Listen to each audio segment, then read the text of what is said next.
E aí, galerinha? Vamos junto? Firmes e forte. Sexto ano, ensino fundamental. Galera, fundamental não tá à toa, não. É, porque nós somos fundamentais em tudo que fazemos, em tudo que compartilhamos. Olha aí, é verdade. Então, professora Tabita Maciel aqui com você, para a gente continuar nessa pegada. Sim, senhor. A gente está falando de coisas tão interessantes, né? Desde que nós começamos esse processo, falamos de substância, falamos de mistura, falamos de separação, falamos de tanta coisa. Eu espero que você tenha cada dia mais, né, informações para poder você construir o seu conhecimento. Perfeito? A aula de hoje é muito interessante também. Sabe de que nós vamos falar? Classificação. Classificação, prof? Sim. Joga lá na tela. Classificação dos seres vivos. Nós vamos falar da importância da classificação. E nós vamos falar de umas regrinhas que tem a ver com a nomenclatura científica. Tá, prof, vem cá agora, me diz aqui no meu pezinho do ouvido que eu não estou entendendo isso não. Classificação presta atenção. Quando eu falei aqui, vamos aqui na nossa aula do sexto ano, top, não é? Eu estou fazendo uma classificação. Vocês são alunos do sexto ano do ensino fundamental. Eu não estou falando para alunos do oitavo ano. É outra classificação. Estamos pegando aí a ideia? É isso. Para que a gente consiga compreender algo muito abrangente ou facilite, imagine você vai procurar, você chega num local e fala assim, a professora pede um favor para você, vamos botar num ambiente de escola. A professora, você chega na sala de aula, a professora, meu filho, vai fazer um favor para mim? Você é muito educado, fala, pois não, professora. Aí ela fala bem assim, ó, vai procurar o livro fulano de tal. Eu dei o título do livro para você. Ok, deu uma pista, né? Aí quando chegou lá, os livros não estavam nas prateleiras. Os livros estavam todos soltos sobre mesas. Aí você ficou, qual é a cor do livro? Qual é o tamanho do livro? Eu sei o título, ok, mas aí eu vou ter que ler todos eles, as capas de todos eles para identificar. Estão entendendo? Classificar é algo necessário para que a gente consiga chegar mais fácil, acessar de forma mais rápida. Imagine esse mundaréu, né? Vou falar assim. Esse monte de organismos vivos que nós temos no planeta, alguns a gente nem conhece ainda. E alguns a gente nunca vai conhecer, galera. Infelizmente. Desmatamento, queimada, destruição de hábitats, né? É muito triste, mas é uma realidade. Então, o que vai acontecer? Classificando cada um deles, ou seja, eles têm características que fazem assim, ó, esses aqui têm pelos, esses aqui têm glândulas mamárias, mamíferos, esse aqui tem escamas, placas dérmicas no seu corpo, répteis. Esses animais aqui não têm estrutura de locomoção. Então, cada organismo vai ter uma característica e por isso eles vão ser agrupados em cada reino. Só que dentro desses reinos existem os filhos, existem as classes, existem as ordens. É isso mesmo, e nós vamos lembrar disso, porque nós já falamos anteriormente, não é? Mas a gente vai lembrar disso, a importância desse processo de classificar. Pois sim, e aí uma coisa muito importante também, quando você nasceu, hoje, se eu perguntar assim, fulano, tu que tá me olhando? Tira a mão da boca. Fala aqui pra mim, qual é o teu nome? Você tem um nome, não é? Eu me apresentei, também tenho um nome. Então a gente recebe um nome, a gente recebe um registro ao nascer, não é verdade?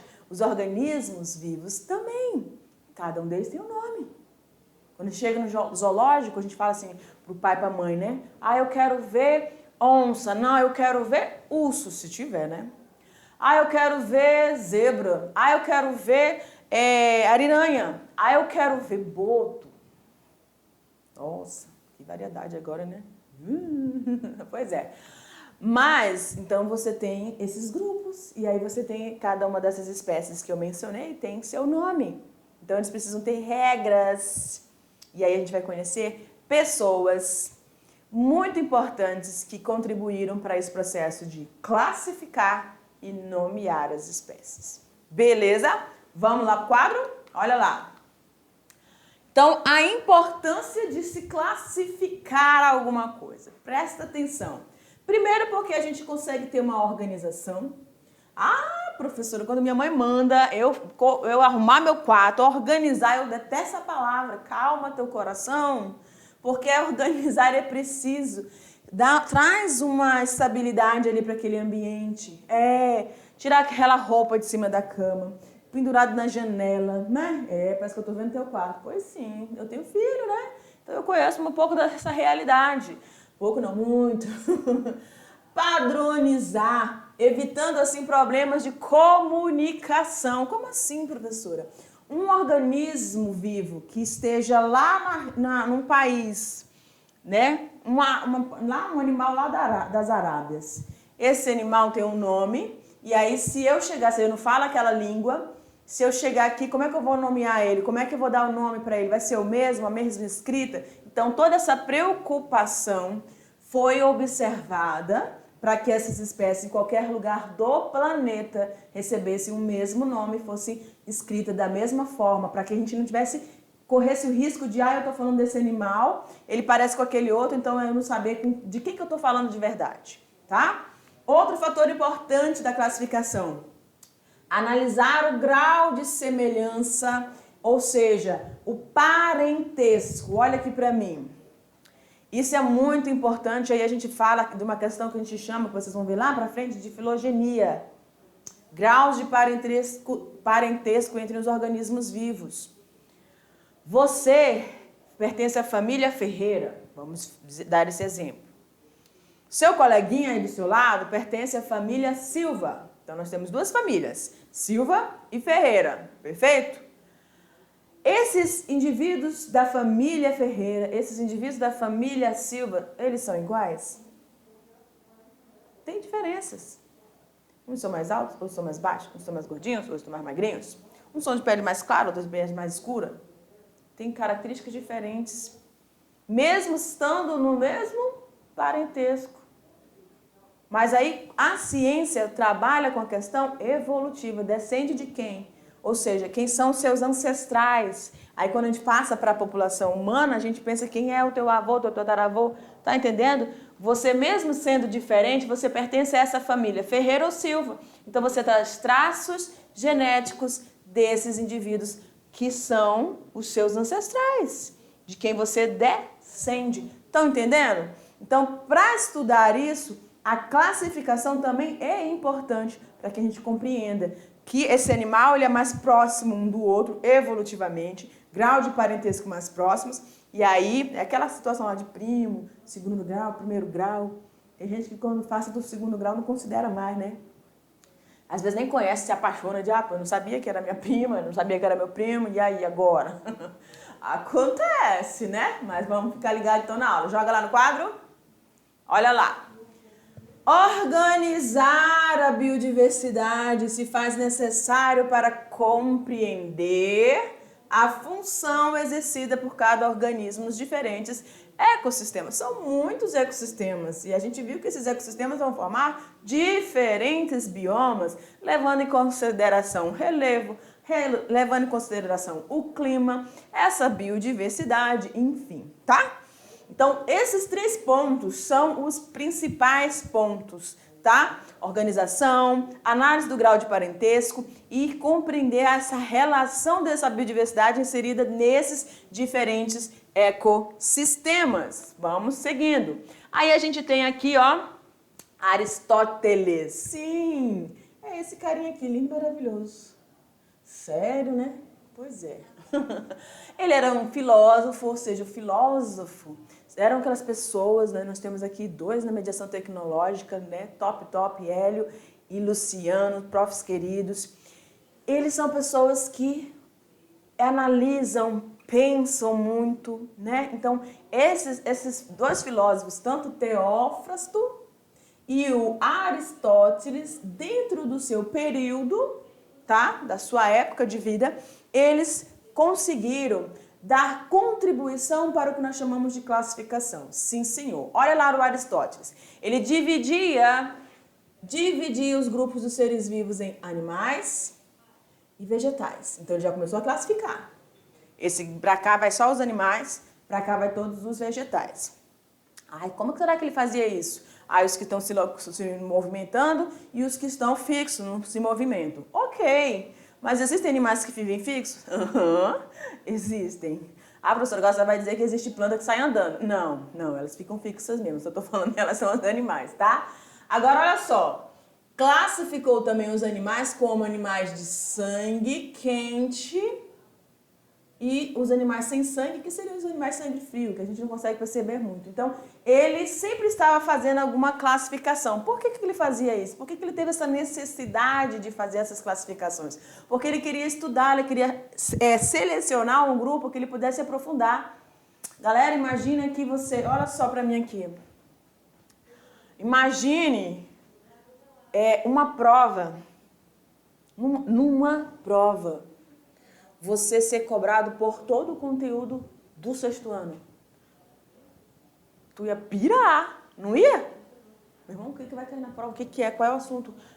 Aí o aluno, rapidinho, ele fala, professor, o que vai cair nessa prova? Tem gente que no dia da prova fala, o que vai cair mesmo, professora? Eu falei, tu estudou pra caramba, né, mano? Porque tu sabe nem o que vai... vamos ficar ligado, viu? Aí, olha só... Quando eu seleciono o conteúdo que vai ser cobrado, não fica mais fácil do que você pegar todo o conteúdo durante o ano inteiro? Às vezes fica o exame final, professora. A gente ajuda, né? A gente sempre seleciona, não coloca tudo, não. Tem professor que coloca, mas tudo bem. Né? Então, a gente está selecionando, classificando o que vai cair. Não facilita? Claro. Então, Aristóteles teve essa necessidade. Ele queria estudar, ele queria filosofar sobre algumas formas de vida e aí ficava mais fácil para ele fazer esses tipos de classificações. Assim como fez também o Teófrasto. Joga lá na tela. Olha lá. Ele classificou plantas em que, professora? Em árvores de grande porte, arbustos de médio porte e em ervas, aquelas rasteirinhas. Então, ele percebeu que havia essas diferenças, então ele falou assim, vamos classificar aqui, vamos agrupar, porque vai ficar muito mais fácil essa compreensão. Perfeito, entendido até aí, não é? Então, é importante essa classificação para que você facilite chegar, acessar mais fácil um determinado grupo de seres vivos. E isso se faz a partir de suas características, tanto como fez Teófrasto a partir dos tamanhos desses vegetais, quanto fez Aristóteles em relação ao sangue e ao tipo de locomoção, tá? Agora vamos lá. A classificação dos seres vivos também pode ser abordada de duas maneiras. E aí a gente tem a classificação artificial e a classificação natural. Pega aqui o conceito comigo e presta atenção. Você pode anotar no seu caderninho, tá? Então, classificação artificial. O artificial é algo que você não pode, né? A pessoa tem uma amizade superficial. Eu não posso confiar, ela é muito confiável, não é? Presta atenção aqui, então. Classificação apenas de acordo com o seu modo de vida, sem levar em consideração ou levar em conta a história evolutiva da espécie. Ou seja, lembra que eu falei lá dos ancestrais? Então, quando eu falo de uma classificação artificial, eu não estou enfatizando tudo da sua origem. Eu não estou pegando as informações que esse organismo vai trazendo dos seus descendentes. Eu desconsidero isso. Eu analiso ele aqui, está na minha frente, eu vejo como é que ele se comporta, tá?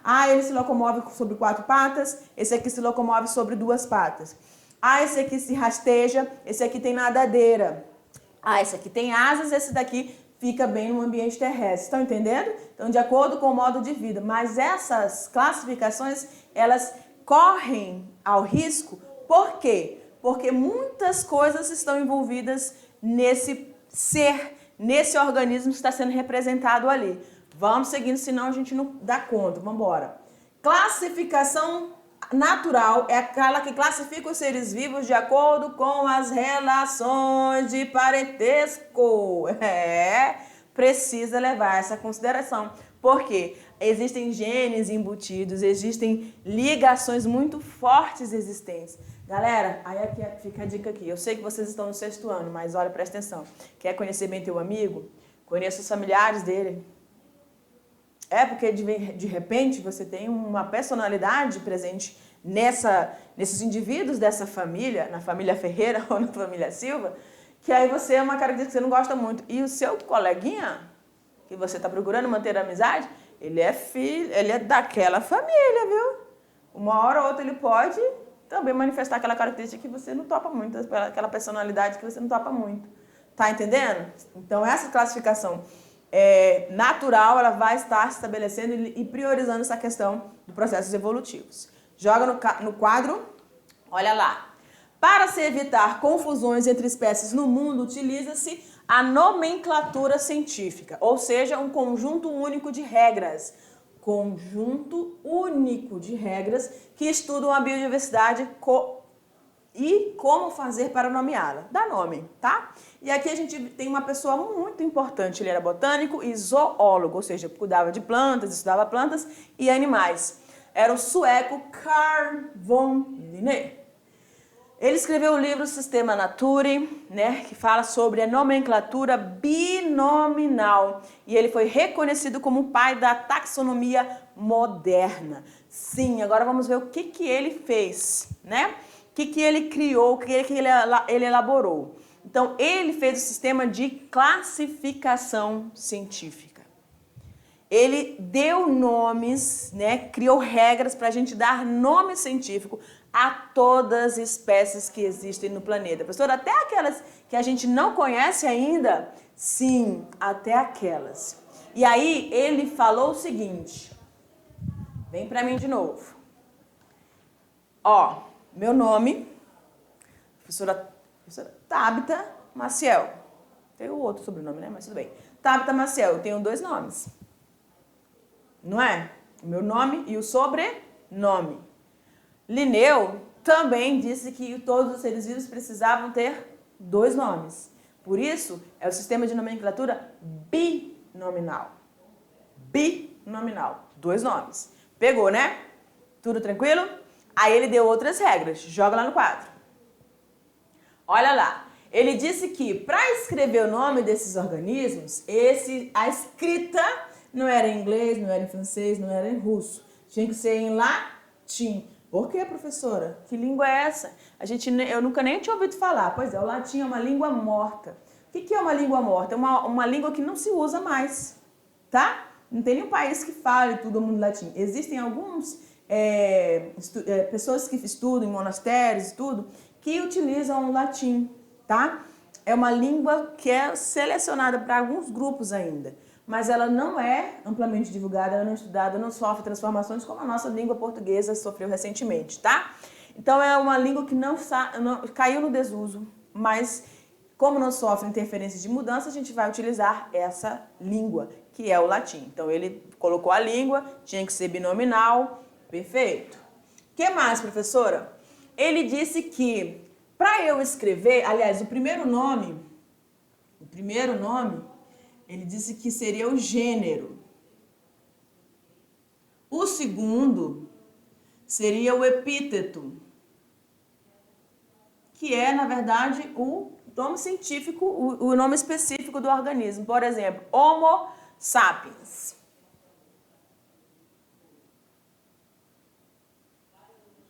Quem é, professora? Somos nós. Quando a gente vai escrever, como eu escrevi aqui para vocês no cantinho, Homo sapiens, eu usei os 2 nomes e como eu estou manuscrevendo, eu tenho que sublinhar. É outra regrinha. O que vocês conseguem perceber também? O primeiro nome, que é o quê, professor? Gênero, que é esse aqui. Ele tem que ser escrito com a inicial maiúscula. E o segundo, que é o epíteto, que é esse aqui, tá bom? Ele tem que ser escrito todo em minúsculo. É a outra regrinha dada por Linneu. Perfeito? Então, olha aqui para mim. Precisa de regras. A classificação é importante. Quais são essas regras? Ser escrito em latim, ter 2 nomes. O primeiro nome, que é o gênero, com a primeira letra, assim como todo nome próprio, maiúscula. O segundo nome, todo em minúsculo. Já fugindo da regra na língua portuguesa, quando a gente vai colocar os nossos nomes, né? Mas é isso aí. Tá bom, galera? A gente vai ficando por aqui. Eu te aguardo. Faz lá as atividades que tá legal. Top, top, top. Beijo da prof. Tchau, tchau.